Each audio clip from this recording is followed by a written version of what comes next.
अल्हम्दुलिल्लाहि रब्बिल आलमीन वस्सलातु वस्सलामु अला सय्यिदिल मुरसलीन अम्मा बअद फ़अऊज़ु बिल्लाहि मिनश शैतानिर रजीम बिस्मिल्लाहिर रहमानिर रहीम।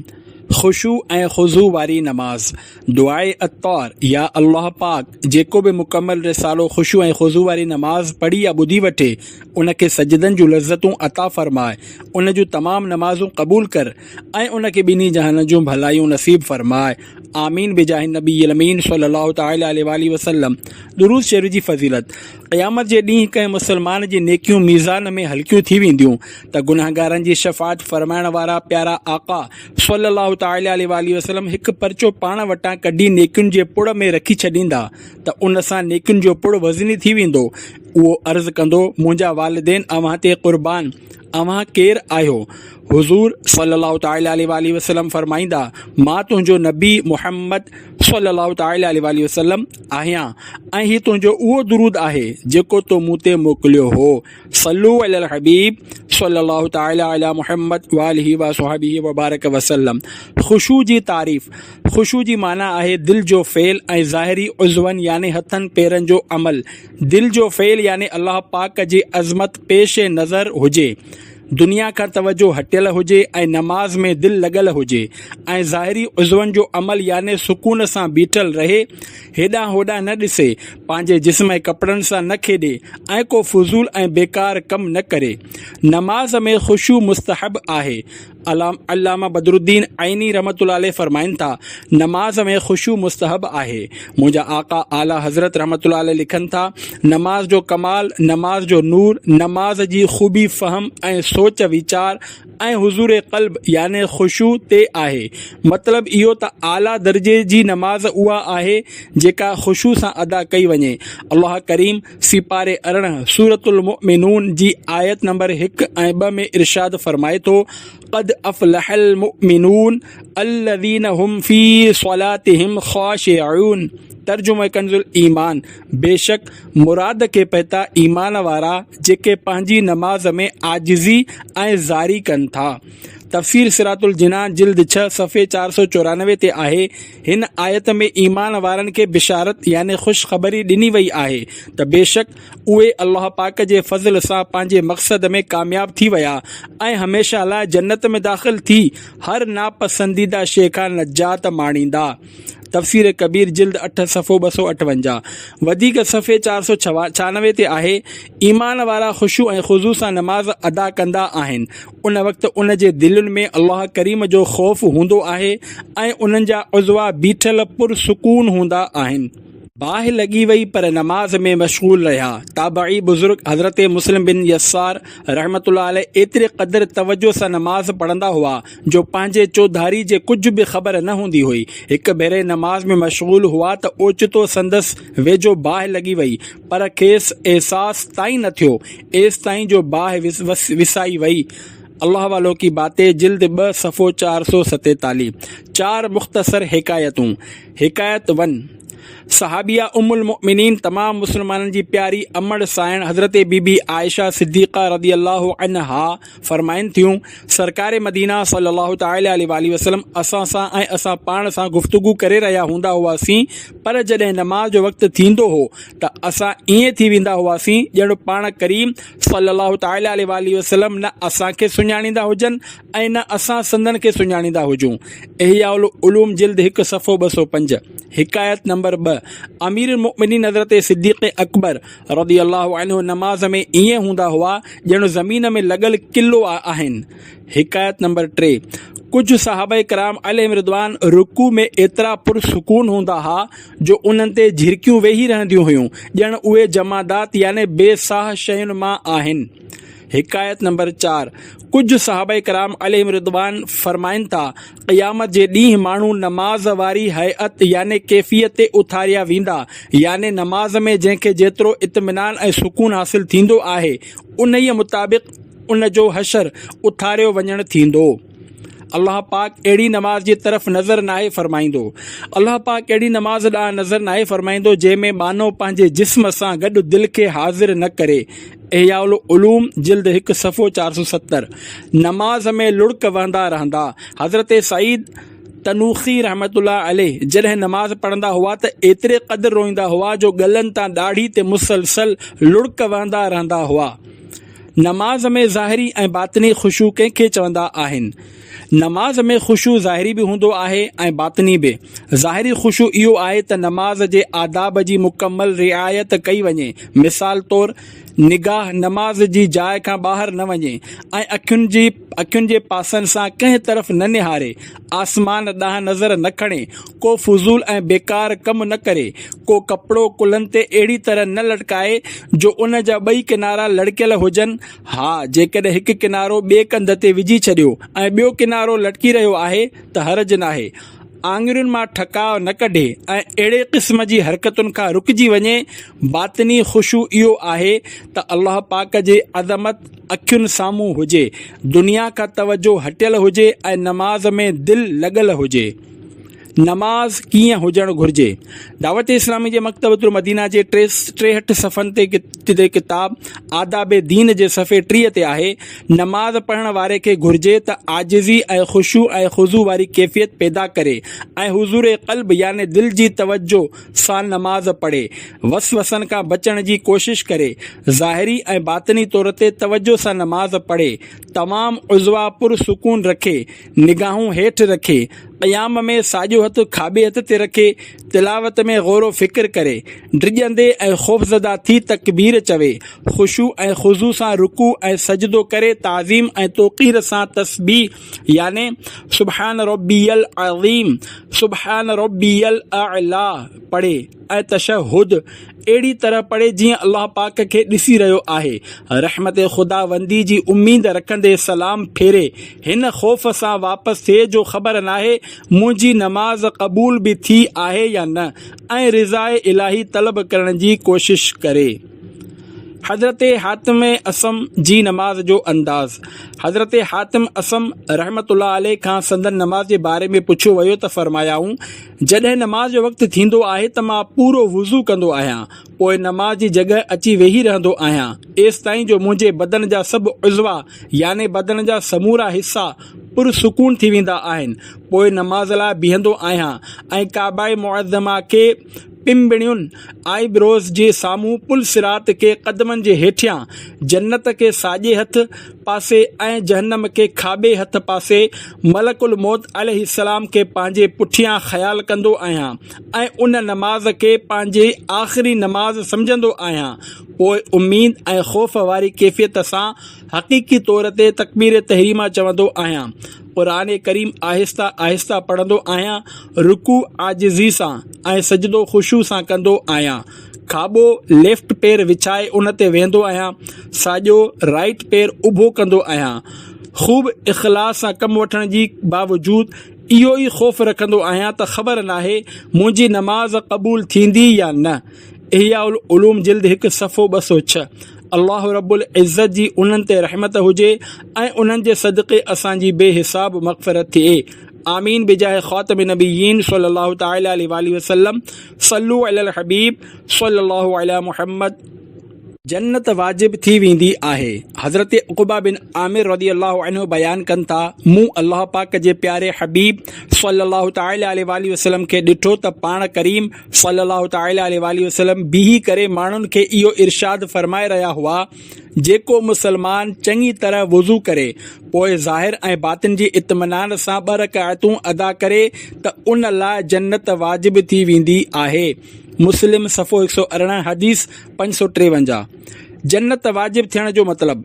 हज़रत मुफ्ती अहमद यार ख़ान रहमतुल्लाह अलैह हदीस पाक जे हिन हिस्से जन्नत वाजिब थी वेंदी आहे जे बारे में फ़रमाइनि था, रब्बे करीम जे फ़ज़ल ऐं करम सां हिन तरह जो दुनिया में उनखे नेक अमलनि जी तौफ़ीक़ मिलंदी आहे, मरण वक़्तु ईमान ते क़ाइमु रहंदो आहे, क़ब्र ऐं हशर में आसानी सां पास थींदो आहे। हदीस जो मतिलबु इहो नाहे त सिर्फ़ु वुज़ू करण ऐं तहियतुल वुज़ू जा 2 नफ़िल पढ़ी वठण सां जन्नती थी वियो ऐं हाणे कंहिं अमल जी ज़रूरत न रही, बल्कि इन क़िस्म जी हदीसुनि जो इहो ई मतिलबु हूंदो आहे जेको हाणे बयानु थियो। मिरआतुल मना जी जिल्द 1 सफ़ो 236। खुशू सां नमाज़ पढ़ण गुनाहनि जो कफ़ारो।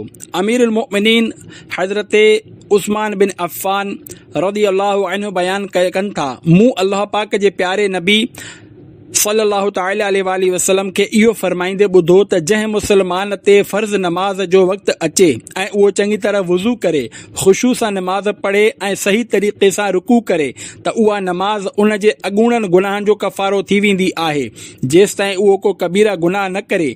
ऐं ही याने गुनाहनि जे मुआफ़ी जो सिलसिलो हमेशह ई हूंदो आहे, कंहिं ज़माने सां ख़ासि न आहे।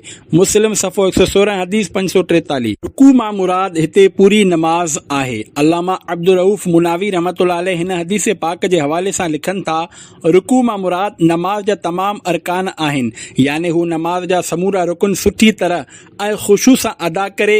ऐं सभु रुकन चङी तरह अदा करण जो मतिलबु इहो हूंदो आहे त हर रुकन पूरे तरीक़े सां सुन्नतुनि वग़ैरह जो लिहाज़ कंदे अदा कयो वञे। वधीक फरमाइनि था, नमाज़ सगीरा याने नंढनि गुनाहनि लाइ कफ़ारो थींदी, कबीरा याने वॾनि गुनाहनि लाइ न, छो त कबीरा गुनाह नमाज़ सां मुआफ़ नाहिनि थींदा। कबीरा गुनाहनि जी माफ़ी जे लाइ तौबह ऐं उन जा तक़ाज़ा पूरा करणा पवंदा। ऐं उहो मतिलबु न आहे त नंढा गुनाह सिर्फ़ु उन वक़्तु मुआफ़ थींदा जॾहिं वॾा गुनाह न हूंदा, बल्कि वॾनि गुनाहनि जी मौजूदगी में बि नंढा गुनाह मुआफ़ थी वेंदा। ही याने गुनाहनि जी मुआफ़ी जो सिलसिलो हमेशह ई हूंदो आहे, याने जेकॾहिं रोज़ानो बि इन खां माअज़ल्लाह नंढा गुनाह वाक़ई थींदा रहनि ऐं उहो फ़र्ज़ु पूरी तरह अदा करे त हर फ़र्ज़ु पंहिंजे खां पहिरीं जे नंढनि गुनाहनि जो कफ़ारो थी वेंदो।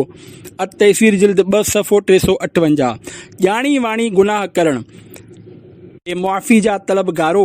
नमाज़ सां नंढा गुनाह मुआफ़ थियण सां माअज़ल्लाह केरु इहो न सम्झे त नंढा गुनाह कंदा रहो ऐं नमाज़ पढ़ंदा रहो, मुआफ़ी मिलंदी रहंदी। यादि रखो, नंढनि गुनाहनि जे सगीरा याने नंढो सम्झी करे करण सां उहो सख़्तु कबीरा गुनाह बणिजी वेंदो आहे ऐं सगीरा गुनाह खे हल्को सम्झणु कुझु सूरतुनि में कुफ़ुर आहे। इन खे सम्झण लाइ दावत इस्लामी जे मकतबतुल मदीना जे 692 सफ़नि जी किताब कुफरिया कलमात जे बारे में सुवाल जवाब सफ़े 385 खां 396 मां कुझु सुवाल जवाब पढ़ो ऐं ख़ौफ़े ख़ुदा खां ॾकी वञो। गुनाह जी तारीफ़। सुवाल, गुनाह जी छा तारीफ़ आहे? पिणु सगीरा ऐं कबीरा गुनाह कहिड़ा आहिनि?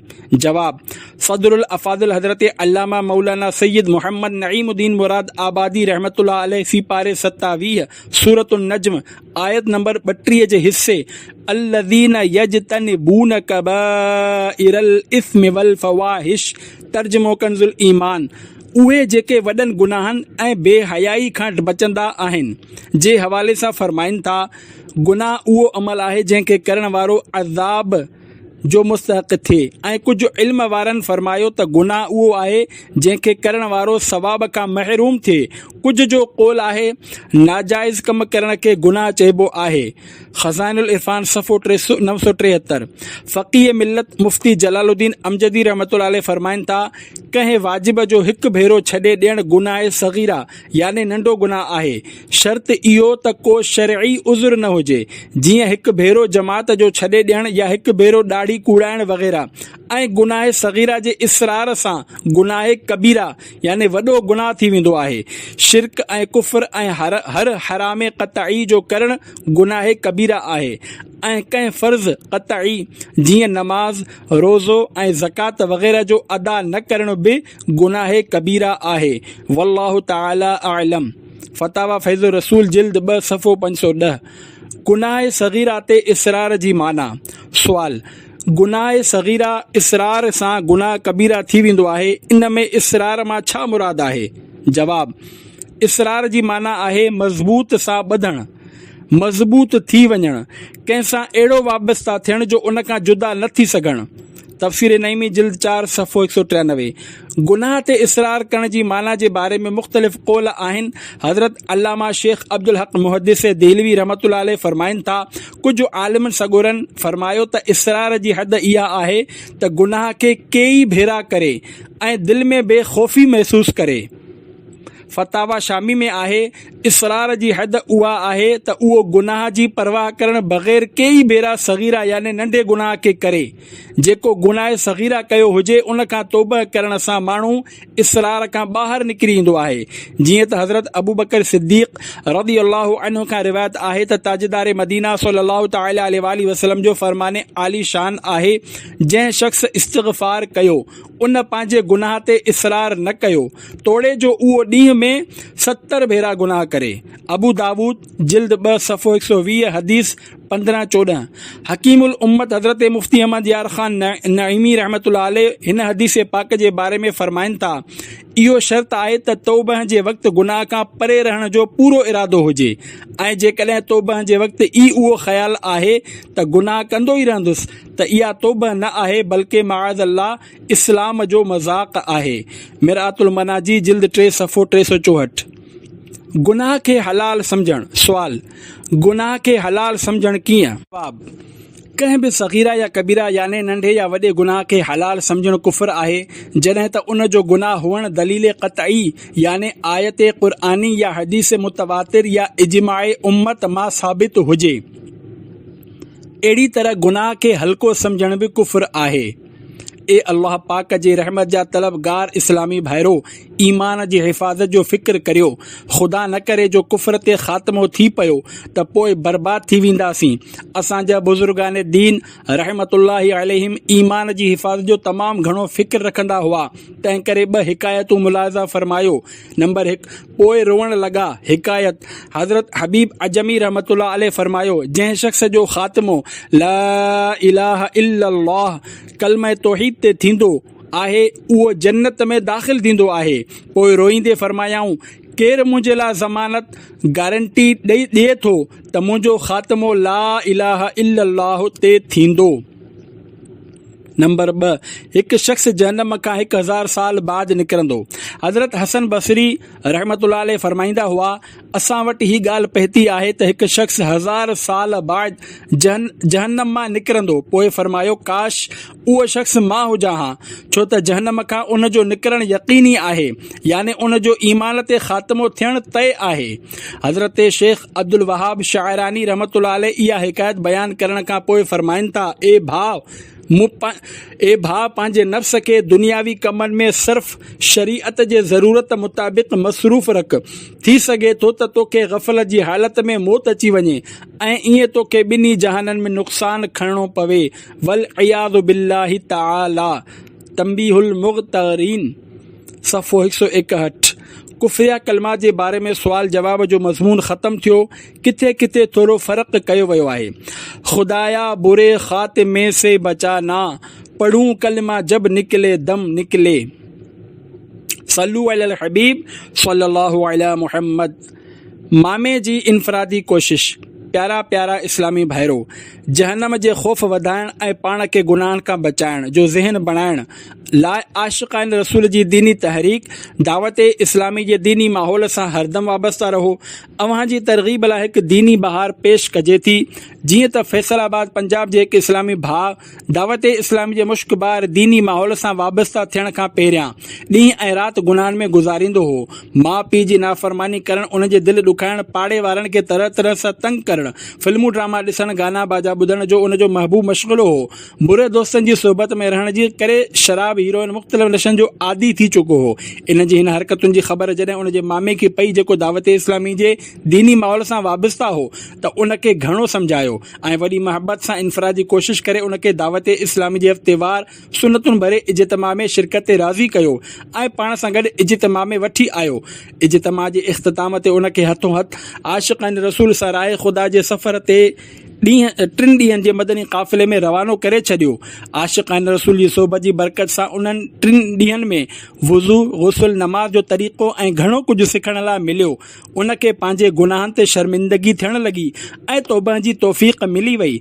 उहो आशिक़ान रसूल जे हुस्न अख़लाक़ ऐं मिलनसारी सां बेहद मुतासिर थियो ऐं हथो हथ 63 ॾींहं जे मदनी तरबियती कोर्स जे लाइ फैज़ान मदीना गुजरात पंजाब रवानो थी वियो। बुरी सोहबतों से किनारा कशी कर, के अच्छों के पास आके पा मदनी माहौल। सल्लु अलल हबीब सल्लल्लाहु अलैहि मुहम्मद। दौराने नमाज विछूअ 40 डंग हयां। हिकायत हज़रत अब्दुल्ला बिन मुबारक रहमतुल्लाह अलैहि फरमाइनि था, नंढपण में ॾिठल हिकु इबादत गुज़ार ख़ातून मूंखे चङी तरह यादि आहे। नमाज जी हालत में विछूअ उनखे 40 डंग हयां, पर उन जी हालत में थोरो बि फ़र्क़ु न आयो। जॾहिं उहा नमाज खां फ़ारिग़ थी त मूं चयो, अम्मा हिन विछूअ खे अव्हां हटायो छो न? जवाब ॾिनई, साहिबज़ादा अञा तूं ॿार आहीं, इहो कीअं मुनासिबु हो? मां त पंहिंजे रब जे कम में मसरूफ़ हुयसि, पंहिंजो कमु कीअं करियां हा? नमाज में अखियूं बंदि न करियो। हज़रत अब्दुल्ला बिन अब्बास रदी अल्लाहु अन्हुमा बयान कनि था, रहमत आलम सल्लल्लाहु तआला अलैहि वसल्लम जिन इरशाद फरमायो, जॾहिं तव्हां मां को नमाज में बीहे त पंहिंजूं अखियूं बंदि न करे।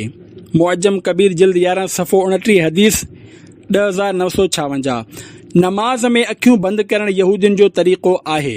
हज़रत अल्लामा अब्दुर्रऊफ़ मुनावी रहमतुल्लाह अलैहि हिन हदीस पाक जे हवाले सां फरमाइनि था, नमाज में बिना कंहिं मजबूरी जे अखियूं बंदि रखणु मकरूह तंज़ीही आहे, छो त उहो यहूदियुनि जो फ़इल याने कमु आहे। अलबत्ता ख़ुशू में इज़ाफ़ो थींदो हुजे ऐं दिलि हाज़िर रहंदो हुजे त हाणे अखियूं बंदि करणु मकरूह न आहे।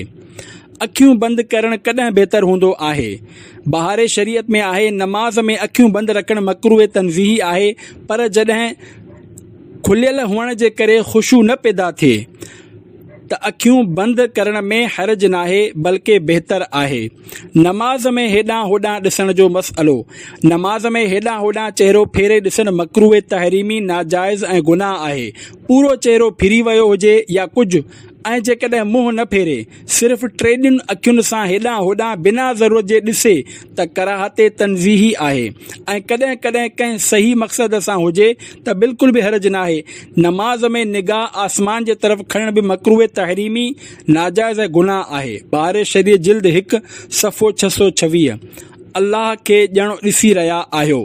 बुख़ारी शरीफ़ जे हिकु डिघी हदीस में इहो बि आहे, हज़रत जिब्रील अमीन अलैहिस्सलाम बारगाह रिसालत में अर्ज़ कयो त एहसान छा आहे? रसूल करीम सल्लल्लाहु तआला अलैहि वसल्लम जिन इरशाद फरमायो, याने एहसान उहो आहे त अल्लाह पाक जी इबादत अहिड़ी तरह करियो ॼण याने जीअं त तव्हां उनखे ॾिसी रहिया आहियो। जेकॾहिं उहो न थी सघे त यकीन रखो त उहो तव्हांखे ॾिसी रहियो आहे। बुख़ारी जिल्द 1 सफ़ो 31 हदीस 50। गुनाह करण वारा ख़बरदार, अल्लाह ॾिसी रहियो आहे। ए आशिक़ाने नमाज, इबादत करण वारो अहिड़ी तरह इबादत करे ॼण उहो अल्लाह रब्बुल इज़्ज़त खे ॾिसी रहियो आहे। ही अख़सुल ख़वास याने ख़ासनि मां मख़सूस बाननि जो मक़ाम आहे। ज़हे क़िस्मत असांखे बि इहो मक़ाम हासिल थी वञे, न त इहा बि सआदत जी ॻाल्हि आहे त नमाज ऐं इबादत में उहो तसवुरु रहे त अल्लाह पाक ॾिसी रहियो आहे, बल्कि काश हर वक़्तु इहो ई ख़्यालु रहे त बेशक अल्लाह ॾिसी रहियो आहे। यक़ीनन अल्लाह ॾिसी रहियो आहे, हर हाल में अल्लाह ॾिसी रहियो आहे। अहिड़ी तरह इंशा अल्लाह गुनाहनि खां बचण जो ख़ूब सामान थींदो। सिपारे 4 सूरतुन निसा जी पहिरीं आयत में इरशाद रब्बानी आहे, इन्नल्लाह कान अलैकुम रक़ीबा। तर्जुमो कंज़ुल ईमान, बेशक अल्लाह हर वक़्तु तव्हांखे ॾिसी रहियो आहे। अल्लाह आसमान मां ॾिसी रहियो आहे चवण कीअं? ए अल्लाह पाक खां डिॼण वारो, अल्लाह रब्बुल इज़्ज़त हर हाल में ॾिसी रहियो आहे। इहो ज़हन में रखणु ज़रूरी आहे त अल्लाह करीम मकान ऐं तरफ़ डायरेक्शन खां पाक आहे। इन सिलसिले में दावत इस्लामी जे मकतबतुल मदीना जे 692 सफ़नि जे किताब कुफरिया कलमा जे बारे में सुवाल जवाब सफ़े 104 खां 109 ते आहे। सुवाल, बदनगाही करण वारे खे ड्रॼाइण जे लाइ इहो चई सघूं था या न त अल्लाह करीम आसमान मां ॾिसी रहियो आहे? जवाब, नथा चई सघो, जो उहो कुफरिया जुमिलो आहे। फतावा आलमगीरी जिल्द 2 सफ़ो 259 ते आहे, अल्लाह पाक आसमान मां या अर्श मां ॾिसी रहियो आहे, ईअं चवणु कुफर आहे। फतावा हिंदिया 259/2, हा, बदनिगाही बल्कि कहिड़ो बि गुनाह करण वारे खे इहो अहसासु ॾियारियो वञे त अल्लाह पाक ॾिसी रहियो आहे। जीअं त सिपारे 3 सूरतुल अलक़ जी आयत नंबर 14 में इरशाद थिए थो, अलम यअलम बिअन्नल्लाह यरा। तर्जुमो कंजुल ईमान, छा न ॼाताई त अल्लाह ॾिसी रहियो आहे। हज़ार हज का बेहतरीन अमल। प्यारा प्यारा इस्लामी भाइरो, काश हक़ीक़ी माना में असांजे ज़हन में हर वक़्तु इहा ॻाल्हि रहे त अल्लाह करीम ॾिसी रहियो आहे। जेकॾहिं वाक़ई इहो तसवुरु सुठी तरह क़ाइमु थी वञे त पोइ गुनाह न थी सघंदा। हज़रत इमाम अबुल क़ासिम कुशैरी रहमतुल्लाह अलैह फरमाइनि था, हज़रत हुसरी रहमतुल्लाह अलैह फरमाईंदा हुआ, हिकु भेरो वेहणु हज़ार हज खां बहितर आहे। हिन हिकु भेरो वेहण मां मुराद इहो ई आहे त मुकमल तवजो सां अल्लाह पाक जी बारगाह में पंहिंजो पाण खे हाज़िर तसवुरु करणु त अल्लाह करीम मूंखे ॾिसी रहियो आहे। रिसाले कुशैरिया सफ़ो 321। अल्लाह रब्बुल इज़्ज़त जी उन्हनि ते रहमत हुजे ऐं उन्हनि जे सदक़े असांजी बेहिसाब मग़फ़िरत थिए। आमीन बिजाए नबी अमीन सल्लल्लाहु तआला अलैहि वसल्लम। किन में बाह जी सराई फेरी वेंदी। काश निगाहुनि जी हिफ़ाज़त जी आदत बणिजी वञे। यक़ीनन बदनिगाही जो अज़ाब बर्दाश्त न थी सघंदो। अल्लामा इब्न जौज़ी रहमतुल्लाह अलैह नक़ल कनि था, जंहिं नामहरम खां अखि जी हिफ़ाज़त न कई, क़यामत जे ॾींहुं उन जी अखि में बाह जी सराई फेरी वेंदी। बहरुद्दुमू सफ़ो 172। अखियुनि जे क़ुफ़्ल मदीना जो हिकु मदनी नुस्ख़ो। हज़रत इमाम मोहम्मद बिन मोहम्मद ग़ज़ाली रहमतुल्लाह अलैह नक़ल कनि था, हज़रत जुनैद बग़दादी रहमतुल्लाह अलैह खे कंहिं अर्ज़ु कयो, या सैयदी, मां अखियूं झुकाए रखण जी आदत बनाइणु चाहियां थो। का अहिड़ी ॻाल्हि इरशाद फ़रमायो जंहिंसां मदद हासिल करियां। फ़रमायो, इहो ज़हन बणाए रखो त मुंहिंजी नज़र कंहिं ॿिए खे ॾिसे, हिन खां पहिरियां हिकु ॾिसण वारो यानी अल्लाह पाक मूंखे ॾिसी रहियो आहे। इहयाउल उलूम जिल्द 5 सफ़ो 129। अल्लाह रब्बुल इज़्ज़त जी उन्हनि ते रहमत हुजे ऐं उन्हनि जे सदक़े असांजी बेहिसाब मग़फ़िरत थिए। आमीन बिजाए नबी अमीन सल्लल्लाहु तआला अलैहि वसल्लम। निगाह झुकाए रखण जो लाजवाब तरीक़ो। बयान कयो वियो आहे त हज़रत हसन बिन अबू सिनान रहमतुल्लाह अलैह नमाज़ ईद लाइ विया। जॾहिं वापसि घर तशरीफ़ खणी आया त संदन एहलिया याने ज़ाल चवणु लॻी, अॼु तव्हां केतिरियूं औरतूं ॾिठियूं? पाण रहमतुल्लाह अलैह ख़ामोश रहिया। जॾहिं उन वधीक इसरार कयो त पाण रहमतुल्लाह अलैह फरमायो, घर खां निकिरण खां वठी तो वटि वापसि अचण ताईं मां पंहिंजे पेरनि जे आङूठनि ॾांहुं ॾिसंदो रहियुसि। सुभान अल्लाह। अल्लाह वारे जो बिना ज़रूरत ख़ासि तौर रश जे मौक़े ते हेॾां होॾां ॾिसण खां अहिड़ी तरह बचणु मरहबा। याने किथे ईअं न थिए जो शरअन जंहिंजी इजाज़त न हुजे उन ते नज़र पइजी वञे। गुज़िरियल नेक बाननि जी हिकु निशानी बयानु कंदे हज़रत दाऊद ताई रहमतुल्लाह अलैह फरमायो, नेक माण्हू फुज़ूल हेॾां होॾां ॾिसण खे नापसंद कंदा हुआ। अल्लाह रब्बुल इज़्ज़त जी उन्हनि ते रहमत हुजे, उन्हनि जे सदक़े असांजी बेहिसाब मग़फ़िरत थिए। आमीन बिजाए नबी अमीन सल्लल्लाहु तआला अलैहि वसल्लम। केरु ॾिसे त नाहे, केरु ॾिसी त नाहे रहियो। हज़रत फ़रक़त सबख़ी रहमतुल्लाह अलैह फरमाइनि था, मुनाफ़िक़ जॾहिं ॾिसंदो आहे त उनखे को माण्हू नाहे ॾिसी रहियो त उहो गुनाह करे वठंदो आहे। अफ़सोस जो इहो हिन ॻाल्हि जो त ख़्यालु रखंदो आहे त माण्हू उनखे न ॾिसनि, पर अल्लाह करीम ॾिसी रहियो आहे, हिन ॻाल्हि जो लिहाज़ नाहे कंदो। इहयाउल उलूम जिल्द 5 सफ़ो 130। छुप के लोगों से किए जिसके गुनाह वो खबरदार है क्या होना है। अरे ओ मुजरिम बेपरवाह देख सर पे तलवार है क्या होना है। सल्लु अलल हबीब सल्लल्लाहु अलैहि मुहम्मद तूबू इलल्लाह अस्तगफिरुल्लाह। सल्लु अलल हबीब सल्लल्लाहु तआला अला मुहम्मद व आलिहि व अस्हाबिहि व बारक वसल्लम।